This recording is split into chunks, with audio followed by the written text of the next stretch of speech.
पूरी दुनिया विच इस समय भारत की जय जयकार हो रही है, जिस का मुख्य कारण है कि भारत ने विज्ञान की दुनिया विच एक नवा इतिहास सिरजदियां चंद उपर चंद्रयान 3 की सफलतापूर्वक लैंडिंग करवाई है। चंद्रयान 3 की चंद्रमा ते हुई लैंडिंग की खुशी विच जिथे पूरा देश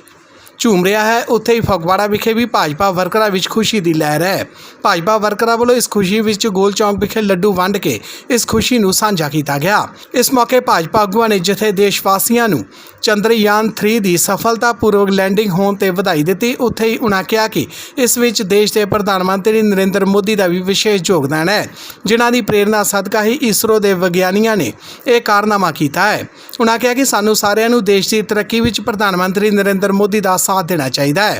उन्होंने ये भी कहा कि अज पूरी दुनिया भारत के इस शलाघायोग उद्यम की शलाघा कर रही है। खुशी की गल है, चंद्रयान की लैंडिंग जो बहुत ही कामयाब हुई, इसका सारा श्रेय प्रधानमंत्री श्री नरेंद्र भाई मोदी जी नूं, जिन्होंने नंबर 2 जी लैंडिंग हुई थी चंद्रयान की, वो ना कामयाब होने के कारण उन्होंने अपने जिन्ने भी साइंसदान थे, जो भी उन्होंने मंडल के मंत्री थे, उन्होंने ये गल कही कि चंद्रयान 3 जो जिद्दी कामयाबी दिन रात तुसीं एक करते हो, मैं तुहाडे नाल हाँ। मैं उन्होंने ये गल कहनी चाहना, जोड़े लोग प्रधानमंत्री मोदी के उत्ते उंगल चकते हैं कि उन्होंने थोड़ी ये सोच लेना चाहिए कि अज देश का नाम दुनिया के साडा एक नंबर पर है। सारे लोग सानू प्यार के नाल सत्कार के नाल देख रहे हैं, साडा इज्जतमान बढ़ा रहे हैं। असी उन्होंने ये गल कहांगे कि तुसीं भी मोदी साहब की विरोधता छड्ड के मोदी साहब के नाल चलो, ताकि देश को होर भी तरक्की से लिजाया जा सके। के लिए बहुत ही गौरवमय पल है। पूरे विश्व में जहां भारत का डंका पहले से पिछले 9 साल से, जब से नरेंद्र भाई मोदी की सरकार इस देश में शासित हुई है, पूरे देश में पूरे विश्व में भारत का डंका बज रहा है। लेकिन चंद्रयान 3 की कामयाबी के लिए यहाँ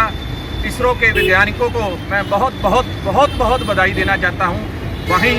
भारतीय जनता पार्टी और इस देश के प्रधानमंत्री श्री नरेंद्र भाई मोदी जी का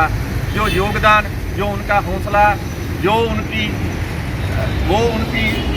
हौसला अफजाई करते हैं,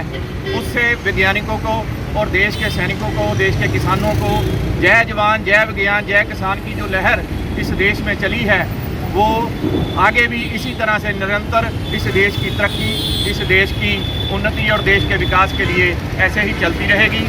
इस तो इलावा चंद्रयान 3 के सफलतापूर्वक चंद ते लैंड होने ते भारतीय विज्ञानियों को बधाई दिंदिआं भाजपा के साबका केंद्रीय राज मंत्री विजय सांपला ने कहा कि प्रधानमंत्री नरेंद्र मोदी के मार्गदर्शन ते इसरो के विज्ञानियों ने वो कर दिखाया जो अज तक किसी भी देश ने नहीं किया।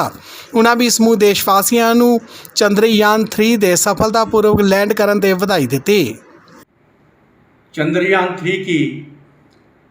चंद्रमा के ऊपर सफल लैंडिंग के लिए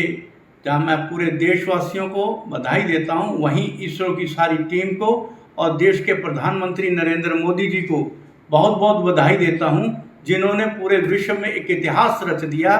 आज तक कोई भी देश इस काम में अभी तक सफल नहीं हुआ और किसी भी देश ने अभी तक दक्षिणी ध्रुव पर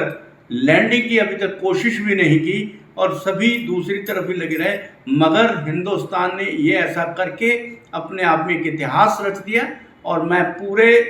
देशवासियों को, इसरो की टीम को और देश के प्रधानमंत्री को, माननीय नरेंद्र मोदी जी को बहुत बहुत बधाई देता हूं, जिन्होंने अपने देश का नाम पूरी दुनिया में सबसे ऊंचा कर दिया और देश का तिरंगा पूरे देश में ऊंचा रहे, ये हमें एक संदेश दिया है। सो मैं आखिर में सभी को फिर एक बार कोटि कोटि बधाई देता हूँ।